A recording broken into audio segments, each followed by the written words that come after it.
16장 13절 16절 제가 다시 한번 읽겠습니다. 사람들이 예수께서 만져주심을 바라고 어린 아이들을 데리고 오매 제자들이 꾸짖거늘 예수께서 보시고 노하시어 이르시되 어린 아이들이 내게 오는 것을 용납하고 금하지 말라. 하나님의 나라가 이런 자의 것이니라. 내가 진실로 너희에게 이르노니 누구든지 하나님의 나라를 어린 아이와 같이 받들지 않는 자는 결단코 그곳에 들어가지 못하리라 하시고 그 어린 아이들을 안고 그들 위에 안수하시고 축복하시니라. 아멘. 지난주에 간음보다 큰 언약의 말씀을 보았습니다. 결론으로 본 말씀이 에스겔 16장이었습니다. 정말 태어날 때부터 어떻게 버려졌습니까? 탯줄도 자르지 못하고 씻김을 받지도 못하고 보자기 사지도 않고 그냥 들판에 버려졌죠. 그 아이는 스스로 살아날 가능성이 정말 1도 없습니다. 이건 반드시 죽을 수밖에 없죠. 그런데 하나님이 지나가시다 보니까 발이 꼬모작꼬모작하죠. 그래서 네가 피투성이라도 살아라. 그게 하나님의 언약이에요. 너 피투성이라도 살아. 하나님의 말씀이잖아요. 그래서 그 아이를 씻기고 입혀서 깨끗하게 자라게 하셔서 아내로 삼았죠. 하나님이 왕이니까 그렇게 버림받은 더러워서 그러니까 어떤 아이가 부끄럽게 나왔겠죠. 어떤 엄마가 어떤 아빠가 너무 부끄럽게 태어난 아이라서 그냥 버려버린 거예요. 근데 그 아이를 씻기고 깨끗하게 키워서 왕비로 삼았단 말이에요. 그때부터 이 아이가 왕비가 어떻게 했어요? 우리 중고등학생 지난주에 여학생들은 좀 집중을 안 했고 남학생들은 좀 집중을 했어요. 이 아이가 커서 어떻게 했어요? 이 왕비가 나중에 어떻게 했어요? 왕의 아내가 됐는데 왕만 사랑해야 되는데 왜? 자기가 정말로 버림받은 끓이김을 받아 버림받은 어린아이가 구원을 받았다면 왕의 아내가 됐다면 왕만 사랑해야 되잖아요. 얼마나 감사해요. 그런데 세상에 하는 짓이 아수르 의지하고 바벨론 의지하고 이집트 의지하고 그걸 음행으로 말했단 말이에요. 하체가 큰 저 이집트 사람하고 다리 벌려서 간음했다 이렇게 말하는 거죠. 그러니까 하나님이 남편이고 이스라엘이 아내거든요. 그런데 어떤 상태에서 구원받았어요? 완전히 버림받은 그대로 죽을 수밖에 없는 자를 구원하셔서 그 하나님의 사랑으로 아내로 삼았는데 하는 짓이 바람피웠어요. 그러면 이혼정서 주어서 버려야 됩니다. 근데 하나님이 이혼정서를 안 주세요. 그리고 다시 용서해 주세요. 왜 그래서요? 하나님이 너는 피투성이라도 살아라 라고 약속을 했기 때문에. 그래서 우리의 간음보다 뭐가 커요? 하나님의 약속이 커요. 하나님의 말씀이 크다니까요. 얼마나 놀라운지 몰라요. 자, 그런데 문제는 지난주 목요일 뉴스 보신 분 계실 거예요. 그 밀양에서요. 그 밀양 사람이 누군지 모르겠습니다만은 그 밀양에서 어떤 농가에 흙간에 아이가 버려졌어요. 그 흙간이라는 것은요 그름을 갖다 놓는 것이거든요. 그 할아버지 할머니 사니까 그름은 많이 없어요. 조금 있어요. 여러분 그름은 소가 그 똥을 누고 그 다음에 거기에 또 뭐 이렇게 보릿집이나 뭐 이런 걸 깔아줘요. 집에 깔아주면 거기에 똥을 넣으면 그걸 섞어서 모아놓는 게 흙간이에요. 거기는 발효가 됩니다. 발효가 될 때는 뭐 고양이가 죽었든지 뭐 병아리가 죽었든지 그 그름더미 속에 넣어버리면요 뼈까지도 녹아버리는 곳이 그름더미예요. 그리고 폐 쓰레기들이 쌓이는 창고에 그 아이 진짜 여자아이였어요. 한 2, 3일 되지도 않은 여자아이가 배꼽줄 자르지 않았어요. 탯줄도 자르지 않고 그냥 담요 같은 데 해서 그 창고에 갖다 넣어버린 거예요. 근데 아침에 할머니가 지나가다 뭐 좀 애기 우는 소리가 나서 가보니까 진짜로 탯줄도 안 자른 여자아이가 버려져 있는 거예요. 밤새도록 모기에게 다 뜯겨가지고 아이가 몸이 벌겋게 달아올라 있는 거죠. 이걸 보고 그러니까 애가 이렇게 건드려보니까 아직 눈을 꼬북꼬북 하더래요. 살아있으니까 얼른 데려가서 할머니가 씻기고 탯줄을 가위로 자르고 뭐 찌개 같은 집어가지고 119 신고한 거예요. 그래서 119 그 응급차가 와서 삼성병원인가 가서 인큐베이터 넣어가지고 회복은 되고 있어요. 예? 한만병원이었어요? 미안합니다. 이 게시가 잘못된 것 같아요. 한만병원이었어요? 네, 그랬구나. 많이 보셨네요. 저는 그걸 보면서 에스겔 16장 설교하고 나서 그 부분하고 그죠? 그 버려진 어린아이 여러분들도 그럴 수 있잖아요. 근데 그 아이가 스스로 살 수 있을까요, 없을까요?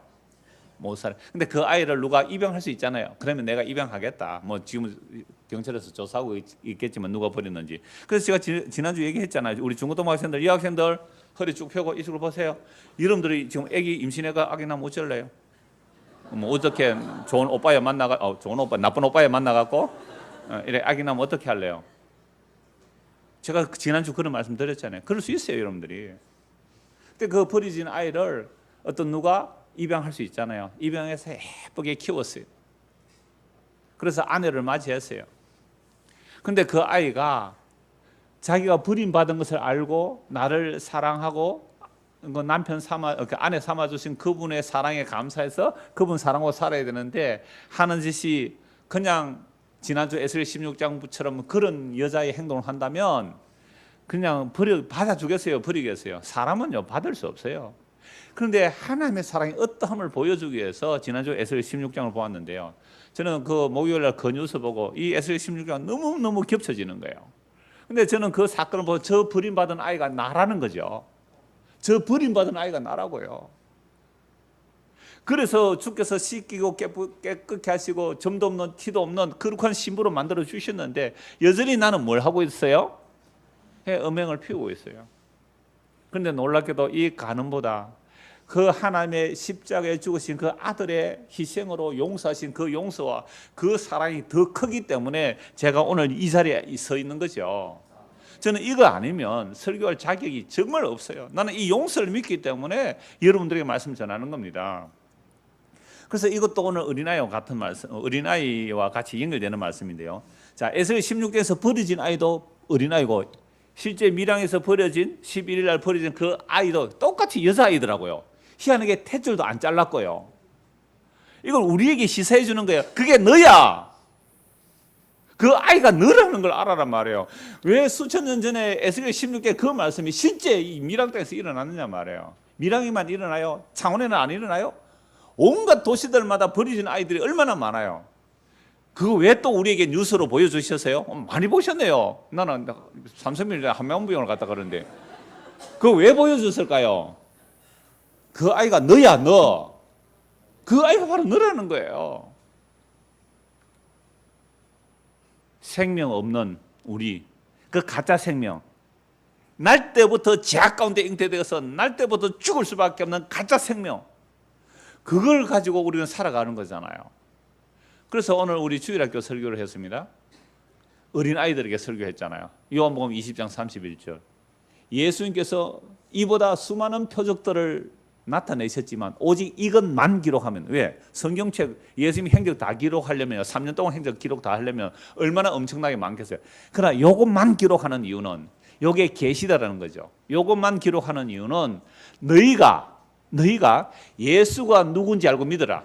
예수가 하나님의 아들이시요 그리스도임을 믿음으로 뭘 얻게 하기 위해서요? 생명 얻게 하기 위해요. 예수님이 하나님의 아들이고 그리스도임을 알게 해서 그 예수를 믿으면 생명 얻게 하려고 이 성경책을 기록한 거예요. 이 성경 기록한 것은 이 성경 왜 아이들에게 읽으라고 했을까요? 얘들아 왜 힘들게 하루에 한 장씩 성경 읽으라고 하는지 아니? 이 성경 읽으면서 예수가 누구신지 알고 하나님의 아들 죄 없는 그 하나님의 아들이 우리를 위해서 십자가에 죽으시고 다시 살아나심으로 영원한 생명 얻는 것이다. 그래서 예수 그리스도의 생명 얻는 것 이게 정말로 귀한 것이다 라고 말씀을 드리기 위해서 제가 칼을 하나 들고 왔어요. 그리고 감자를 하나 들고 왔죠. 감자 복음을 전하려고. 아이들이 벌써 칼을 봤어요. 목사님이 칼 가져왔다 이러는 거예요. 그래서 칼 가져왔다 그러니까 그래. 그러면서 설교를 시작했어요. 성경에 이런 말씀이 있다. 네 손이 죄를 범하면 어떻게 하라고요? 손을 찍어서라도 지옥에 안 가는 것이 낫다. 네 눈이 범죄하면 눈을 빼서라도 지옥에 안 가는 것이 낫다. 그런데 사람이 왜 눈을 보면 죄를 짓지? 그걸 사자성어로 뭐라 하지? 하니까 어떤 아이가 반쯤 맞추는 게 있어요. 뭐 보면 이렇게 얘기를 해요. 들었던 것 같아요. 어떤 아이 빨리 스마트폰을 찾아요. 그래서 컨닝한 거죠. 그러면서 딱 알려주는 거죠. 견물생심. 그러니까 눈이라는 것이 뭔가 보니까 마음이 생겼잖아요. 그래서 아이들에게 물어봤어요. 너 뭘 가지고 싶니? 폰이래요. 그러면 그 아이가 없는가 봐요. 그러면 스마트폰이 있는데 아무도 없어. 가져가면 안 되겠니? 가져갈 수는 없어요. 추적하면 다 나와요 이래요. 추적하면 다 나와요. 그런데 가지고 싶은 마음은 생겼지. 예, 생겼어요. 그게 눈으로 보고 욕심을 가지는 거야. 그러면 마음을 도려내야 돼요. 이래요. 그래, 마음을 도려야 되는데 어떻게 도려내겠니? 그래서 손을 찍어도 안 된다. 라고 이제 쭉 하면서 나중에 감자를 잘랐어요. 한쪽 썩은 거 보여주면서 이렇게 해도 씨앗이 들어가면 생명 얻는다. 라고 얘기를 하면서 이제 설교를 진행하는데 아이들은요, 그저 바로 질문을 해요. 그러니까, 어떤 아이는요, 이렇게 하니까, 손가락 내놓는 거예요. 잘라라고. 그래서 내가 칼을 들어서 꾹 눌렸거든요. 칼날이 안 들어서 꾹 눌렸어요. 눈도 깜짝 안 해요. 야는 살기 싫은 아이예요. 초등학생. 아니요. 진짜 그러다니까. 야, 나 그거 보면 이 아는 아이가 아니구나. 또 어떤 아이는요, 감자를 막 이렇게 썰어서 이렇게 보여줘요. 봐라, 이게 아무리 싱싱한 감자라도 씨눈이 없으면 이 씨가 예수님이라는 얘기하고 어른 따라왔던 아이 얘기도 있어요. 초등학교 2학년, 3학년, 4학년입니까? 그 아이가 어른 설교 듣고 나서 그 감자 얘기고 씨는 예수님의 얘기를 했잖아요. 그러니까 그 얘기를 했죠, 아이들에게. 그러니까 막 감자를 잘라서 이제 버려야 되잖아요. 그런데 어떤 아이가 이래요. 목사님, 그 감자 안 아까워요. 야도 아이가 아닙니다. 벌써 감자 가치를 계산하고 있으니까. 그래서 제가 이렇게 얘기를 했어요. 얘야, 이 감자보다 수백 배 더 비싼 것을 내가 희생시켜서라도 네가 예수가 생명이라는 것을 안다면 나는 그것을 더 희생하도 충분히 할 수 있어 라고 했어요. 잘했죠? 그 얘기예요.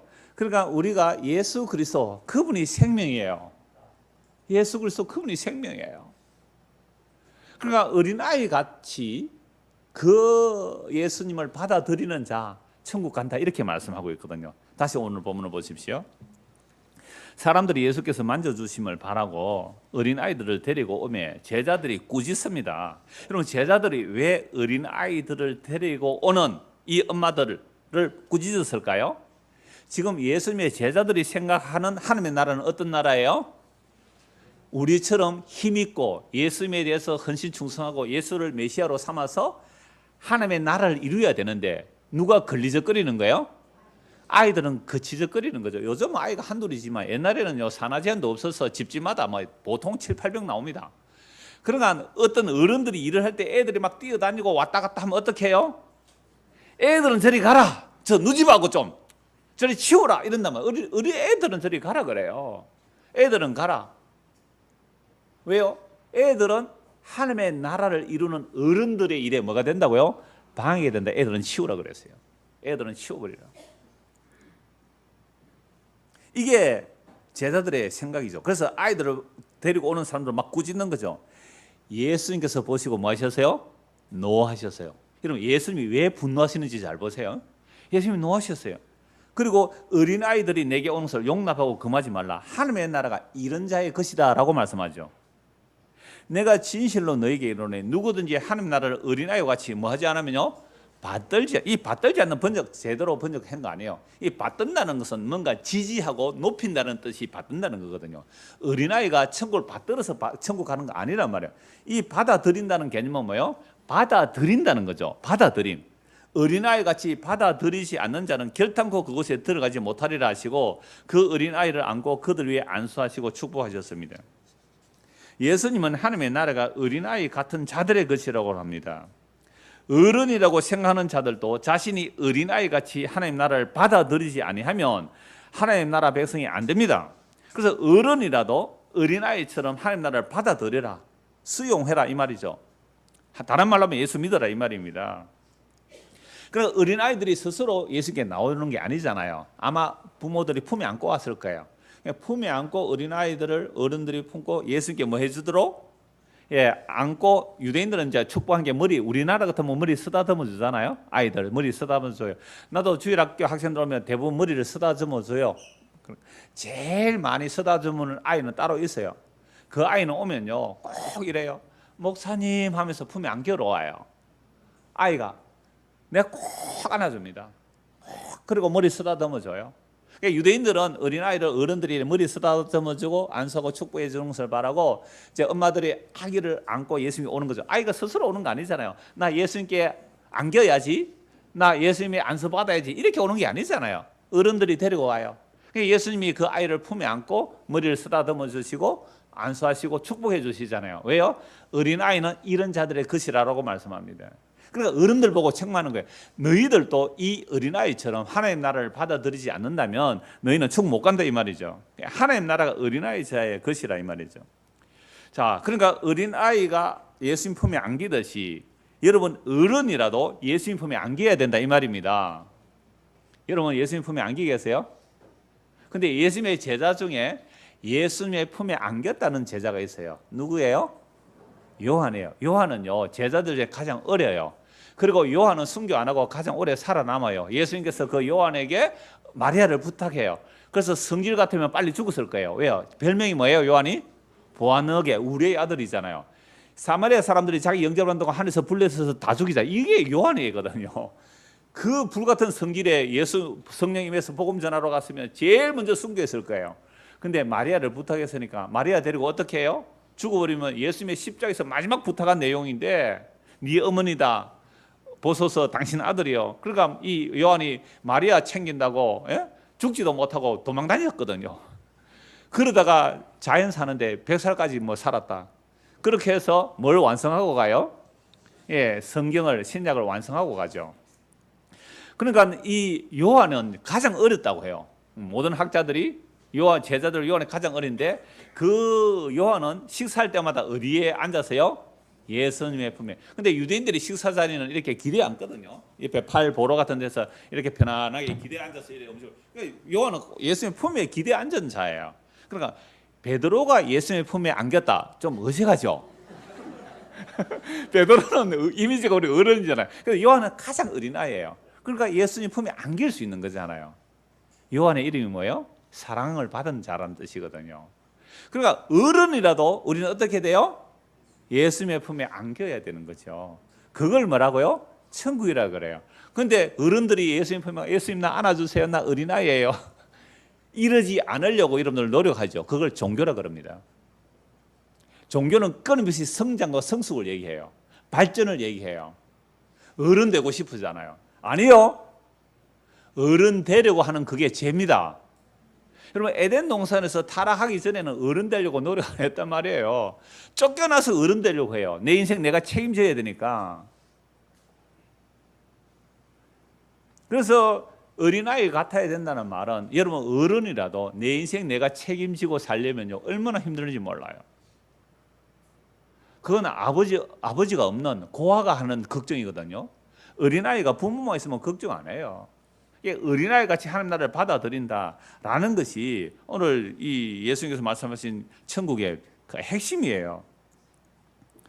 그래서 어린아이 같아야 천국 들어간다라는 말씀을 드리면 대부분의 설교, 제가 어려서부터 들은 이야기는 어린아이는 순수하고 깨끗하대요.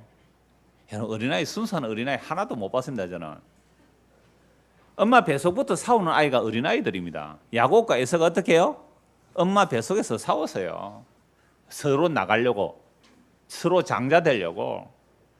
그러니까 성경은 분명히 말씀합니다. 타락한 인생들은요, 창세기 6장 5절, 8장 21절에 보면 그 마음의 생각과 계획이 언제부터요? 어려서부터 어떻게 악합니까? 항상 악해요. 우리 마음의 생각과 계획이 어려서부터 항상 악하다. 그 항상 악한 모습이 뭐예요? 항상 악한, 창세기 6장에서 그 마음의 생각이 항상 악한 게 뭐예요? 시집가고 장가가는데 먹고 마시고 사고 팔고 하는데 누구 좋은 대로 해서요? 자기 좋은 대로. 자기 좋은 대로. 어제 그 목사님이 주례를 하시는데 결혼식 주례하는데 성찬식을 했죠. 저도 처음 봤습니다. 그분도 처음 한다 그래요. 25년 결혼, 물론 목사 주례를 많이 했겠지만 성찬식을 처음 해요. 결혼 주례하면서. 그러니까 왜 성찬식을 하게 됐냐니까 이 목사님이 결혼을 할 때에 그 책 2권을 주어서 신랑 신부고 읽으라 그런 거예요. 독후감을 써서 보내라고, 수요일까지 보내라고. 독후감 써서 보냈거든요. 신랑 독후감도 요약해서 읽고 두 번째 독후감, 신부 독후감도 그 소개를 좀 하더라고요. 그 독후감 써놓고 나서 아빠에게 한번 봐줘야 해서 제가 한번 읽어보았거든요. 근데 우리 딸 독후감이 더 좋다고 하는 거 들었죠?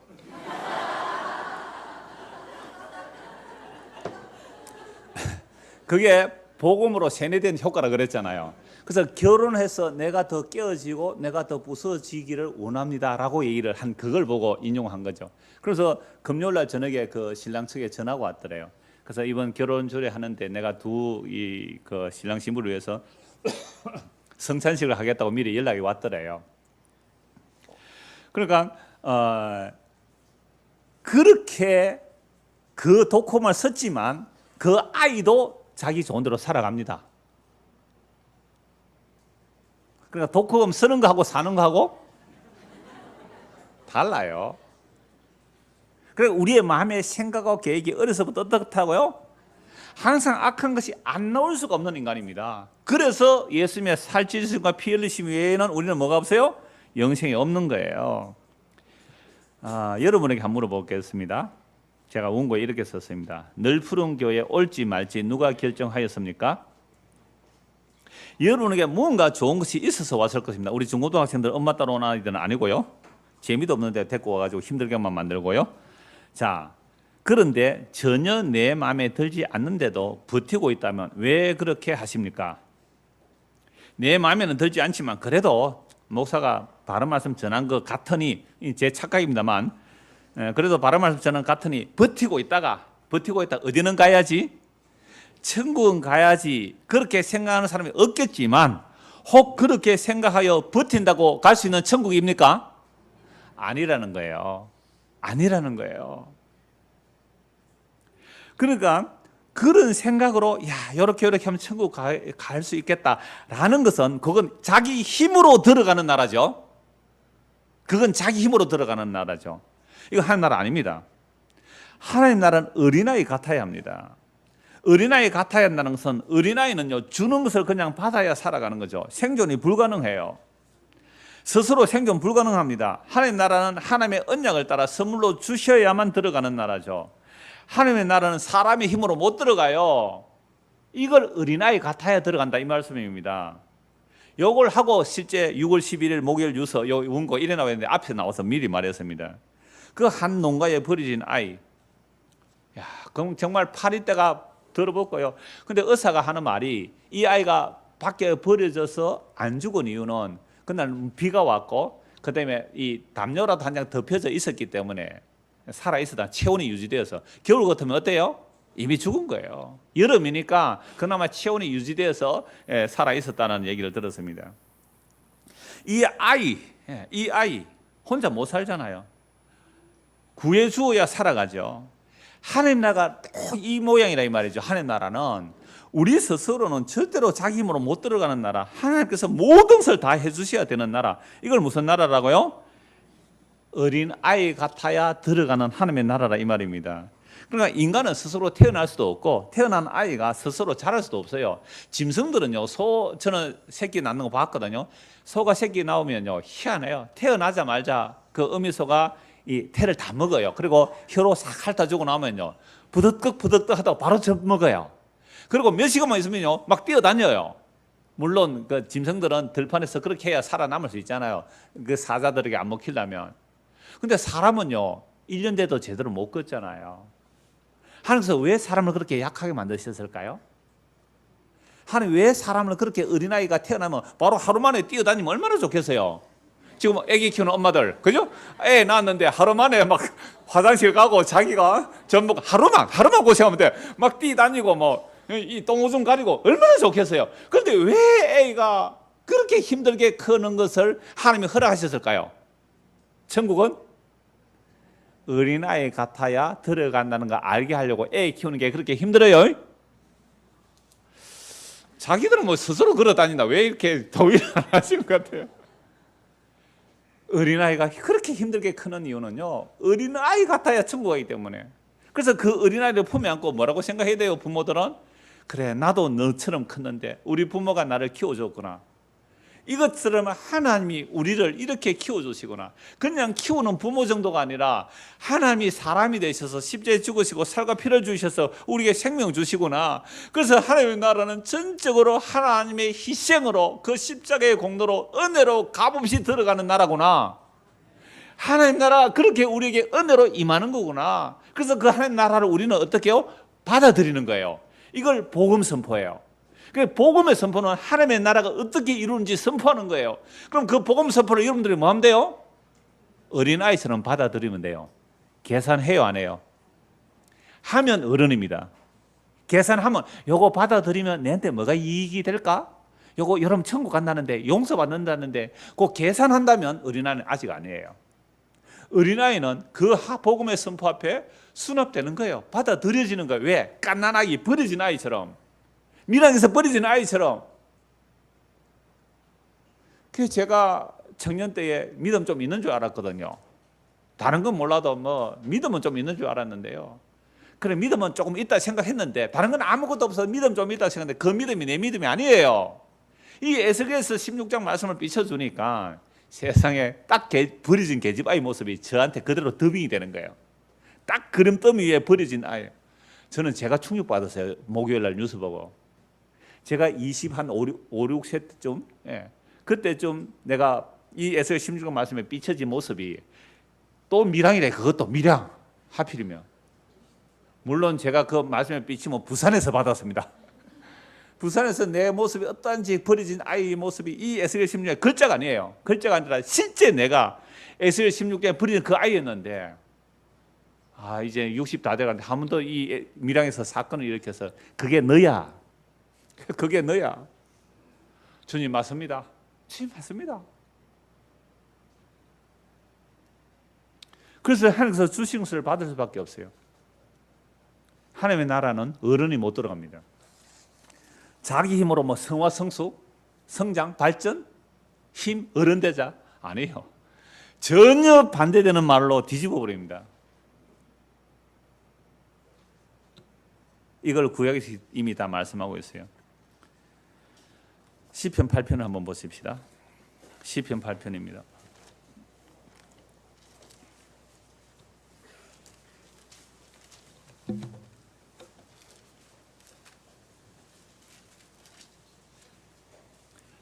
(1절) 여호와 우리 주여, 주의 이름이 온 땅에 어찌 그리 아름다운지요, 주의 영광이 하늘을 덮은나이다. 자, 주님을 찬송하는데 무슨 내용을 찬송하느냐 하면 2절 같이 읽읍시다. 주의 대적으로 말미암아 어린 아이들과 젖먹이들의 입으로 권능을 세우시며 이는 원수들과 보복자들을 잠잠하게 하려 하심이라. 하나님을 찬송하는데 주님의 대적이 있잖아요. 원수, 뭐 마귀일 수도 있고 사탄일 수도 있고 그 사탄이 지배하고 있는 이 세상일 수도 있잖아요. 우리의 마음의 생각과 이론들을 사탄이 장악하고 있으면 우리가 하나님의 대적이 되는 거죠. 이런 하나님의 대적을 어떻게 이긴다고요? 주의 대적을 어린 아이들과 젖먹이들의 입으로 이긴다 이 말입니다. 여러분, 지금 정부가 잘못하는 것을 뭐 많이 비판하죠. 자, 그런데 교회들도 비판합니까 안 합니까? 교회 목사들이 앞장서서 이제 비판을 하거든요. 비판을 할 건 마땅히 할 수 있어요. 그런데 꼭 목사들이 뭘 가지고 그들을 비판하려고 해요? 힘을 가지고. 그래서 끊임없이 저에게 문자가 와요. 야, 창원시 기독교 연합에서 이번에 이런 정책을 반대하기 위해서 모임을 합니다. 와 주십시오. 그리고 뭐 광고 협찬도 해 주십시오. 모임에 헌금도 해 주십시오.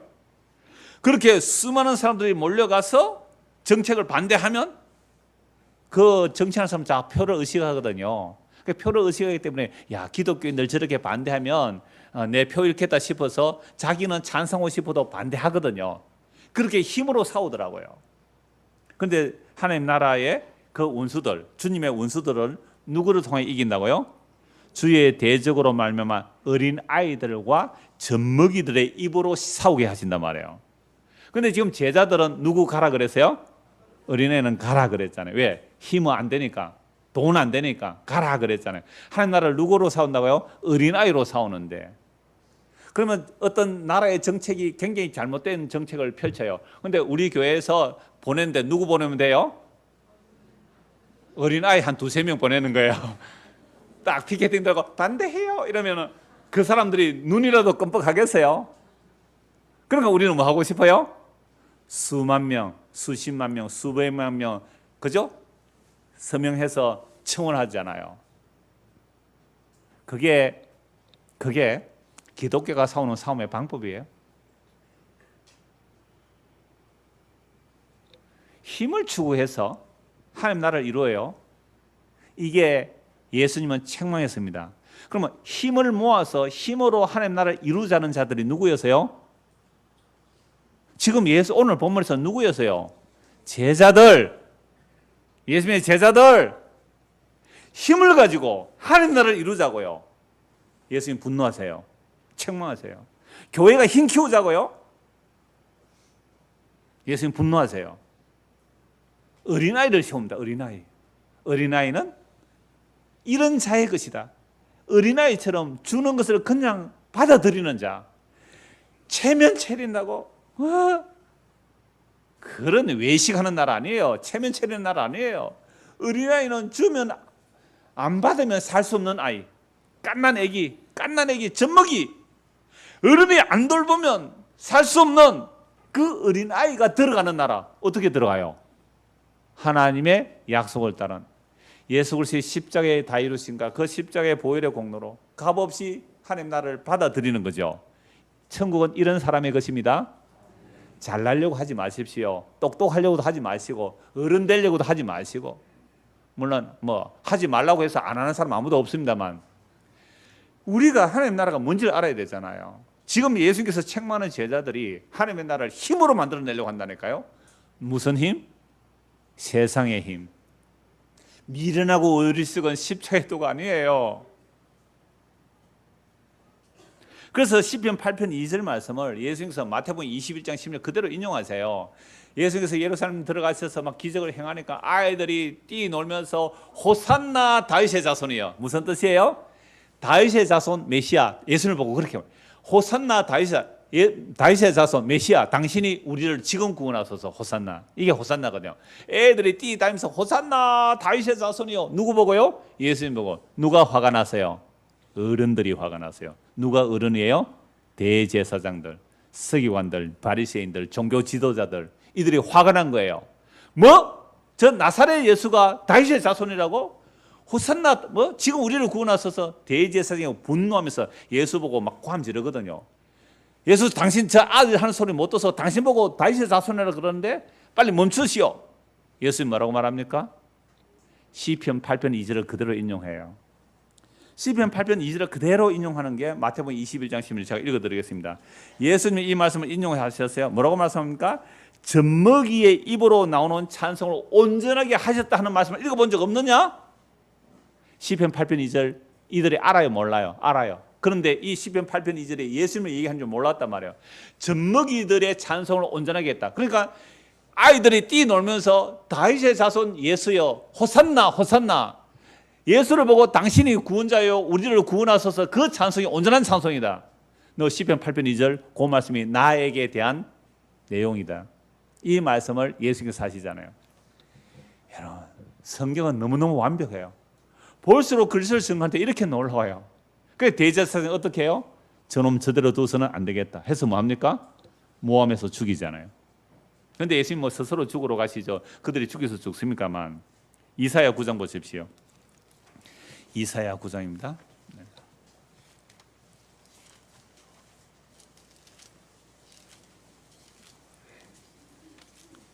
이사야 9장 6절.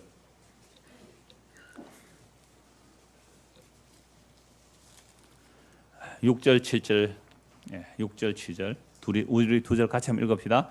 이는 한 아기가 우리에게 낳고 한 아들을 우리에게 주신 바 되었는데 그의 어깨는 정사를 메었고 그의 이름은 기묘자라 모사라 전능하신 하나님이라 영존하신 아버지라 평강의 왕이라 할 것임이라. 그 정사와 평강의 더함이 무궁하며 또 다윗의 왕자와 그의 나라에 군림하여 그 나라를 굳게 세우고 지금 이후로 영원히 정의와 공의로 그것을 보존하실 것이라. 만군의 여호와의 열심히 이를 이루시리라. 아멘. 자, 시편 8편에서는 주의 대적들을 누가 나가서 싸워 이깁니까?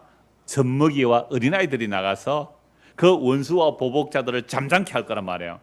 젖먹이와 어린아이들, 이 어린아이들이 예수님을 향해 다윗의 자손 호산나 찬송할 때에 그 대제사장들이 어린아이들을 책망하고 예수를 책망하잖아요. 그런데 예수님께서 야, 하나님 나라가 그 어린아이와 젖먹이들이 찬송하는 그 찬송을 온전케 함으로 내가 하나님 나라를 이루어낸다라는 것을 보여주신 거죠. 이게 시편에서 인용됐고요. 이사야 9장 우리가 읽은 말씀, 그 평강의 왕을 이루기 위해서 세상에 어른이 오는 게 아니에요. 백마 타고 온 게 아니란 말이에요. 한 어린아이로 왔고 낙이 새끼를 타고 있었어요. 이 스가랴서 말씀의 예언도 그렇게 되는 거죠. 예수님이 이 땅에 오셔서 하신 그 모든 일들이 다 구약의 예언을 성취하는 내용입니다. 그래서 이사야 9장 6절, 이는 한 아기가 우리에게 낳고 평강의 왕. 여러분, 지금 이 우리 대한민국 또는 이 지구상에 있는 나라의 현실은 평강을 이루기 위해서 뭐가 있어야 평강이 이루어져요? 힘이 있어야 돼요. 여러분, 북한이 왜 저렇게 핵무기에 목숨 거는지 아세요? 북한이 왜 핵무기에 목숨 걸는지 아세요? 북한이 핵무기만 가지면요, 미국이 함부로 건드리지 못합니다. 전 세계에 핵무기 인정된 나라가 한 5개 나라밖에 없을 거예요. 5개, 6개 아마 그 정도일 거예요. 5개, 6개 나라가 핵무기 보유국으로 인정되면요, 함부로 못 건드립니다. 북한 그건 너무 잘 알아요. 그러니까 우리나라 사람들도 우리도 핵무기 만들자 그러잖아요. 우리가 만들 능력이 없어서 못 만드는 거 아니에요, 사실은. 핵무기 만들어서 핵무기 보유국이 되면요, 다른 나라가 함부로 못 건드리거든요. 이거에 힘을 추구하는 나라들이죠. 그래서 끊임없이 이 세상에서의 평화는 뭐로 이루어집니까? 힘으로. 그게 사람 숫자든지 돈이든지 무기든지 경제력이든 뭐든지 힘으로. 근데 하나님의 나라, 그 평강의 나라는 무엇으로 이루어져요? 어린아이로, 젖먹이로. 교회 나와서 힘을 구한다고요? 하나님 나라 못 들어가기로 작정하고 나오는 거예요. 교회가 와서 힘을 추구해요? 하나님 나라 못 들어가기를 지금 발악을 하고 있는 겁니다. 어린아이가 천국 간다고 예수님 말씀했잖아요. 어린아이는요, 주시는 것으로만 가는 거예요. 자기 힘 추구 안 해요. 자기 힘 비추고 안 해요.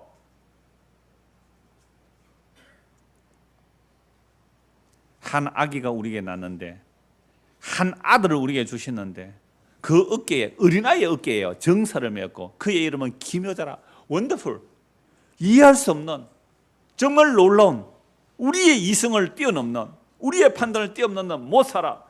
그분이 전능하신 하나님의 어린아이가, 전능하신 하나님의 영존하신 아버지예요. 그분이 뭐로 오셨다고요? 한 아기로 오셨는데 이분이 평강의 왕이에요. 여러분, 예수님이 오셔서 군대 조직 안 하셨거든요. 새마을운동 안 하셨거든요. 그래서 제자들이 다 도망가요. 지금 제자들은 예수님과 함께 뭐 이루려고? 힘의 나라를 만들려고 하는데, 그래서 아이들 오니까 저리 치우라, 걸리적거린다, 거치적거린다, 치우라. 분노하세요. 예수님께서 하나님의 나라는 너희 힘으로 세우는 나라가 아니라 이런 어린아이처럼 하나님 나라를 값없이 은혜로 받아들이는 자들의 것이다. 성경이 어렵습니까? 쉽습니까? 너무 쉽죠. 너무 쉽죠. 그런데 우리가 어른이 되어 있기 때문에 이 말씀이 안 들리는 거예요. 어른이 되고 싶어서 환장을 했기 때문에, 힘을 가지고 싶어서 환장했기 때문에 이 말씀이 안 보이는 거예요. 어린아이가 아니에요, 우리는. 그렇다고 어린아이 되자고 해서 될 수는 없는 거예요. 복음의 선포 앞에 내가 얼마나 어른으로 살아왔는지, 내가 내 인생 책임지고 살려고 했는지 회개하고 예수 믿어야 됩니다. 어른들 말하는 거, 생각하는 거 들어보십시오. 오늘 내가 주일학교 아이들 했지만 주일학교 아이들도 아이가 한 명도 없어요. 전부 어른이에요. 전부 어른. 전부 자기 가치 판단해요.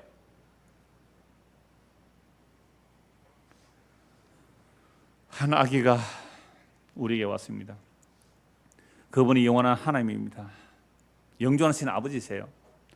그가 평강의 왕으로 오셔서 하시는 일, 그 정서와 평강의 담이 무궁하며 또 다윗의 왕자와 그의 나라에 군림하여 그 나라를 굳게 세우고, 이 문자적으로 보면 다윗의 왕이 와서 군림하는 줄 알아요. 그 나라를 굳게 세우고 지금 이후로 영원히 정의와 공의로 그것을 보존하실 것이라. 만군의 여호와의 열심히 이를 이루리라. 하나님 열심히 이루어요. 우리가 어린아이 스스로 될 수 없어요. 그래서 누가복음 1장에 보면 천사가 마리아에게 수태고지 하잖아요. 아들을 낳으리니 저는 남자를 안 적이 없는데요, 성령으로 잉태되어 너 아들을 낳으리. 그 이름을 예수라 하라.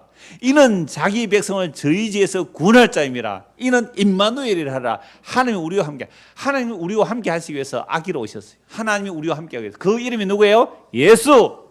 자기 백성을 저희에서 구원할 자. 그분이 자기 백성을 구속하시고 자기 피로 자기 죽음으로 구속하시고 그들 위해 영원히 왕노릇 하시리라. 이게 무슨 나라예요? 하나님의 나라. 이게 하나님 나라. 그런데 이 모든 일들을 누구의 열심으로요? 만군의 여호와의 열심으로 이를 이뤄내리라. 사람의 열심 내는 일은요, 하나님의 일을 망칩니다. 미안합니다. 제가 설교 시간에 조금 큰 소리를 쳐서 죄송합니다. 방금 제가 하나님 나라 일을 망쳤어요. 그냥 조용히 말해도 됩니다. 조곤조곤. 제가 다시 읽어드릴까요? 평강의 왕이 한 아기로 오십니다. 이 아기의 이름이 기묘자, 모사, 전능하신 하나님, 영존하신 아버지, 평강의 왕입니다. 그 왕의 나라는 영원히 정의와 공의로 세워집니다. 이 일들을 만군의 여호와께서 열심히 이루어내심이 십자가입니다. 이렇게 해도 되잖아요. 괜히 지가 좀 보태려고 하나님의 열심히 보태려고 제가 과함 질렀어요. 고린도전서 4장 7절 한번 보십시오. 고린도전서 4장 7절입니다.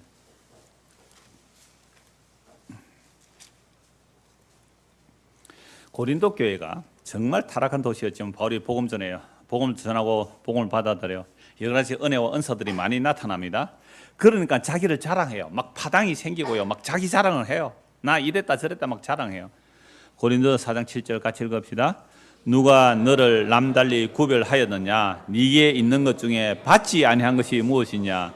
네가 받아선적 어찌하여 받지 아니한 것 같이 자랑하네. 한마디로 끝내버리죠. 고린도 교회가 뭐 했다고요? 교만해요. 은사가 나타나니까 교만해요. 자랑해요. 6절 보십시오. 4장 형제들아 내가 너희로 이 일에 나와 아볼로 들어서 본을 보였으니, 그러니까 하나님 나라를 전하는 자의 본을 보였단 말이에요. 바울과 아볼로가. 이는 너희로 하여금 기록된 말씀 밖으로 넘어가지 말라. 그렇죠? 말씀 밖으로 넘어가지 말라. 한 것을 우리에게서 배워서 서로 대적하여 교만한 마음을 갖지 말게 합니다. 우리가 그렇게 하더냐? 복음 전하는 우리가 그렇게 하더냐? 너 교만하다라고 하면서 누가 너를 남달리 구별하였느냐? 네게 있는 것 중에 뭐요? 받지 아니한 것이 무엇이냐? 하나님 나라를 어떻게 간다고요? 100% 받아서 가는 나라예요. 은혜를 받아서 가는. 그 네가 받지 않은 거 뭐 있느냐? 받지 않은 거 어디 있느냐? 받아서 어찌해서 받지 않은 것처럼 네가 자랑하느냐? 하나님 나라가 선명해지지 않습니까? 인간의 행위와 노력으로 상급 차등, 상 크기 경쟁 시기 다 받아서 가는 하나님 나라 어린아이가 가는 나라. 그래서 이렇게 말하죠. 8절에 너희가 이미 배부르고 이미 풍성하면 우리 없이도 왕이 되어도다. 우리가 너희와 함께 왕노릇하기 위해 참으로 너희가 왕이 되기를 원하노라. 진짜 왕이 뭔지 아니? 라고 보여주는 거예요. 내가 생각하건대 하나님이 사도인 우리를 죽이기로 작정된 자같이 끄트머리에 두셨으며 우리는 세계고 천사와 사람에게 구경거리가 되었노라. 우리는 그리스도 때문에 어리석으나 너희는 그리스도 안에서 지혜롭고, 우리는 약하나 너희는 강하고, 너희는 존귀하나 우리는 비천하여 바로 이 시각까지 우리가 줄이고 목마르며 헐벗고 매맞으며 정처가 없고 또 수고하여 친히 손으로 일을 하며 모욕을 당한 적 축복하고 박해를 받은 적 참고 비방을 받은 적 근면하니 우리가 지금까지 세상에 들은 것과 만물의 찌꺼기같이 되었도다. 무슨 말씀을 하는 거예요? 지금 고린도 교회가 막 자기 자랑을 하잖아요. 그래서 바울이 이렇게 말해요. 4장 19절을 보십시오. 주께서 허락하시면 내가 너희에게 속히 나아가서 교만한 자들이 말이 아니라 오직 그의 능력을 알아보겠으니. 20절 같이 읽읍시다. 하나님의 나라는 말에 있지 않고 오직 능력에 있습니다. 이 말씀을 가지고 하나님의 나라는 말에 있지 않고 능력에 있다니까, 하나님의 나라가 뭐로 나타나야 돼요? 능력으로 나타나야 되잖아요. 어떤 능력? 표적, 기적, 방언, 넘어짐, 신유, 신적, 환상, 비전, 꿈, 힘. 교회 개척인데 5년 만에 몇천 명. 이런 게 능력이에요. 지금 바울이 고린도 교회에 막 자랑하고 있거든요. 하나님의 나라는 너가 말에 있지 않고 능력이 있다. 그 능력 내가 한번 알아보러 갈게. 기다려. 진짜 능력이 뭔지를. 그래서 진짜 능력이 방금 제가 읽어드린 말씀이었어요. 9절부터 뭐가 줘요? 13절까지. 이게 능력입니다.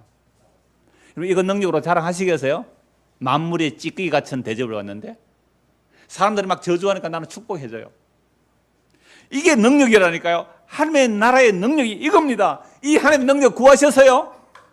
하나님 나라가 말에 있지 않고 능력이 있다니까. 주여, 저기에도 성령 충만 주셔서 내 손만 한번 뻗치면 수만 명이 막 병 고침 받고 기적이 일어나게 해주십시오. 그게 사이모니즘, 성직 매매예요.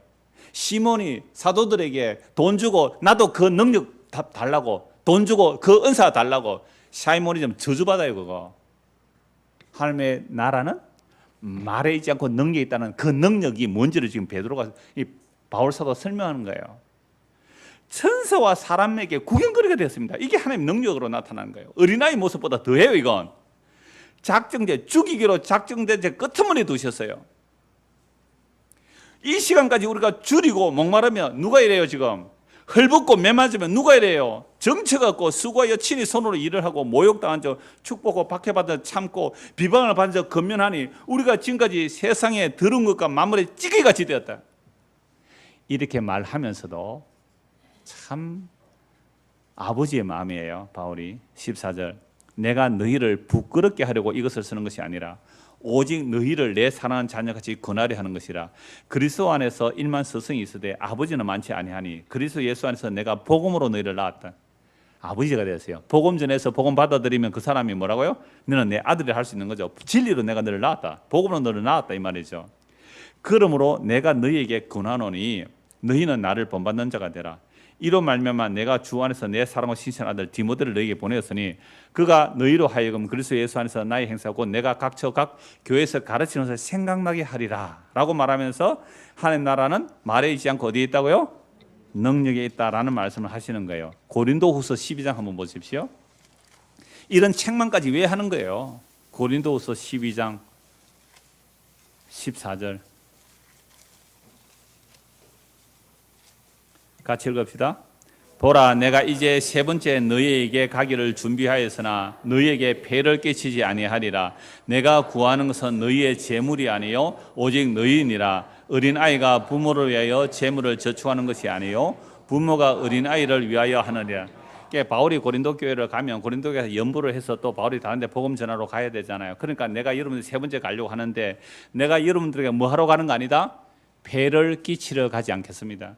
제가 사실 처음에 아까 광고 전에 말씀드렸지만 안 하려고 한 것은요 여러분들의 폐가 되기 때문에 그래요. 그건 민폐거든요. 제가 존재 자체가 민폐라고 했잖아요. 그러니까 제가 정말로 복음 전하는 바울의 마음이 있다면 여러분들을 위해서 제가 뭔가 준비해 줘야 된단 말이에요. 그거 말씀으로 여러분들을 저는 섬기는 그 외에는 할 일이 없죠. 그러니까 너희의 재물이 아니고 뭐라고요? 오직 너희니라. 이게 바울이 고린도에 가는 이유는 내가 너희들 재물 보고 가나요? 내가 너희다. 너희 자신이다. 어린아이가 부모를 위하여 재물을 저축하는 것이 아니고 부모가 어린아이를 위하여 준비하는 거잖아요. 그러면 우리도 흔히 영적인 부모 그렇게 얘기를 해요. 그렇다면 영적 부모는 뭘 준비해 줘야 돼요? 어린아이들에게. 하나님의 나라가 어떠함을 보여주는 거죠. 하나님의 나라가 어떠함을 선포하는 거잖아요. 그래서 말씀 오늘 오후에도 연결됩니다. 하나님 나라 안식 지난주 다 못했는데요. 오후에 안식되는 게 요한복음에 내가 너희를 위해서 뭘 마련해 나간다고요? 거처를 마련해 나간다. 또요. 내가 너희를 뭐처럼 버려두지 않겠다? 고아와 같이 버려두지 않겠다. 그래서 십자가에 죽으시고 부활하셔서 성령을 보내주시면 성령이 우리의 거처가 되는 거예요. 그래서 아버지와 아들이 성령 안에서 하나이듯이 우리를 그 안에 넣어서 아버지와 아들의 하나 되면 우리를 넣어서 성령 안에서 이게 부모가 자식인 우리를 위해서 준비하시는 하나님의 나라고 하나님의 집이에요. 이거 오늘 오후까지 연결이 돼야 되니까 뭐 오후 꼭 오라는 말씀 아닙니다. 그렇다고 부담 가지 마시고 그냥 오후 안 와도 예수 믿으면 되는 거예요.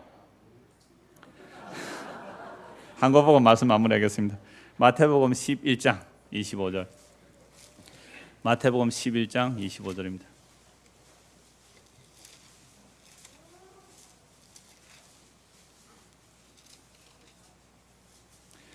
그때에 예수께서 대답하여 이르시되 천지의 주제이신 아버지여 이것을 지혜롭고 슬기는 자들 누구예요? 어른들, 제사장들, 서기관 바리새인들, 오늘날 목사 장로들, 똑똑한 사람들, 성경 많이 아는 사람들, 복음 잘 안다는 사람들 그들에게는 뭘 해버리고요? 숨겨버리고 어린 아이들에게는 나타내심을 감사하나이다. 옳소이다. 이렇게 된 것이 아버지 뜻입니다. 왜? 아버지 나라는 누구에게 주기로 했으니까요?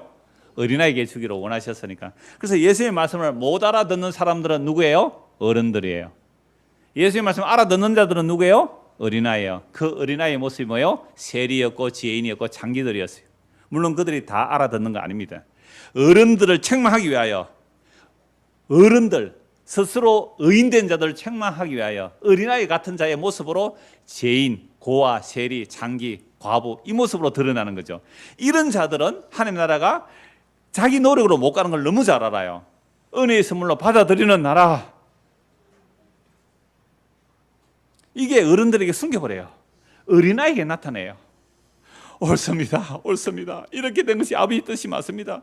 내 아버지께서 모든 것을 내게 주셨으니 아버지 외에는 아들을 아는 자가 없고 아들과 또 아들의 소원대로 계시를 받은 자 외에는 아버지를 아는 사람이 없습니다. 아버지를 아는 사람이 없다는 말은 하나님의 나라를 아는 사람이 없습니다. 하나님의 나라를 만들려고 기다리고 하나님의 나라 만들어서 애를 쓰고 따라온다는 자들이 어른들입니다. 제자들이 예수님을 따라가는데 하나님 나라 만들려고 어른으로 따라가요. 힘 가지고 따라가요. 그들은 하나님 나라 못 들어온다. 전부 어른된 세상이에요. 지금 세상이 다 어른된 세상. 아담의 타락 이후 이 세상 전부 어른된 세상이에요. 내 아버지께서 모든 것을 내게 주셨으니 아버지 외에는 아들 아는 자가 없어요. 예수님 말씀하시는 그 하나님 아버지만 진짜 아버지예요. 그 아버지께서 하나님 나라를 누구에게 준다 그러세요? 율법 잘 지키는 사람? 어른? 똑똑한 사람? 잘난 사람? 아니에요. 누구에게요? 어린아이 같은 자. 자기 힘 하나도 없는 자. 주지 않으면 나는 못 삽니다. 나는 주지 않으면 못 삽니다. 이런 자들에게 아버지가 그 나라를 주기를 기뻐하신대. 요 아버지 마음을 아는 사람이 있어요 없어요? 한 명도 없습니다. 한 명도 없었어요. 그래서 예수님께서 십자가로 아버지 뜻을 이루시고 그 아버지 뜻을 자기 죽음으로 그 계시를 우리에게 성령을 통해서 부어주시면 아들과 아들의 소원대로 그 계시가 임하면 이 하나님 나라가 어떠한지를 알고 믿게 되는 거예요. 그러니까 우리가 예수의 복음을, 그 십자가의 복음을 받아들였다. 이게 누구 능력이에요? 만군의 여호와의 열심을 예수님 십자가 이름으로 우리에게 주시는 거예요. 그래서 28절입니다. 수고하고 무거운 짐진 자들아 내게로 오라. 내가 너희를 쉬게 하리라. 이런 갓난 아기가 내일 염려하는 거 봤습니까? 여러분 품에 있는 어린아이가 내일을 염려합니까? 휴가 어디 갈까 걱정합니까? 옷 뭐 입을까 얘기합니까? 요즘은요 어린아이들의 패션 그거 비판 나오던데 꼬마들이 와 애들을 연예인처럼 꾸미가 어린애 옷 판다고 무슨 마도 무슨 막 하면 반대로 여자아이도 진짜 연예인처럼 꾸며서 어린아이 옷 팔아요. 그런데 진짜 어린아이라면 내일 염려 안 해요. 오늘 하루 아빠 있으면 감사해요. 눈에 아빠만 보이면 엄마만 보이면 빵긋빵긋 웃어요. 엄마 아빠 안 보이면 죽을 것 같아요. 왜요? 엄마 아빠가 다 알아서 해주잖아요. 이게 무슨 나라요? 이게 하나님 나라예요. 이게 하나님 나라예요. 자기 힘으로 하나님 나라 열심히 들어가려고 하다가 고생 많이 하셨어요? 저 마사서 오신 분 고생 많이 하셨고, 저 김에서 오신 분 오늘 안 보이네 이게 고생하셨어요. 자기 힘으로 가려고 하니까. 그리고 어떻게 해요? 더 높은 자리에 가려고 하니까 수고 많이 하셨어요. 주님은 어린아이를 부르세요. 수고하고 무거운 짐진 자들아 다 내게로 오라. 내가 너희를 쉬게 하리라. 나는 마음이 온유하고 겸손하니 나의 멍에를 메고 내게 배우라. 그리하면 너희 마음이 힘을 얻으리니 이는 내 멍에는 쉽고 내 짐은 가벼움이라. 지혜롭고 슬기롭다는 어른들이 모르는 나라가 하나님의 나라입니다. 그러므로 하나님의 나라를 이런 자들에게 숨기시고 어린 아이들에게 나타내시는 것이 하나님의 뜻입니다. 그러므로 아들의 소원대로 계시를 받은 자가 아니면 아버지를 아는 자가 없다고 합니다. 하나님의 아들이 우리에게 계시를 주신다는 것은 하나님의 나라가 인간의 힘이나 공로로 들어가거나 만들어내는 나라가 아닙니다. 하나님 나라는 어린아이처럼 받아들여야 한다는 사실을 믿는 사람이 그 아들의 소원대로 계시를 받은 사람입니다. 부모가 있는 어린아이는 염려하지 않습니다. 하나님이 우리의 아버지가 되시고 예수 그리스도가 맏아들이 되시고 성령이 보증하시는 자들은 예수 믿는 사람들입니다. 어린아이처럼 이 복음을 받아들이며 살아가는 저와 여러분 되기를 소원합니다.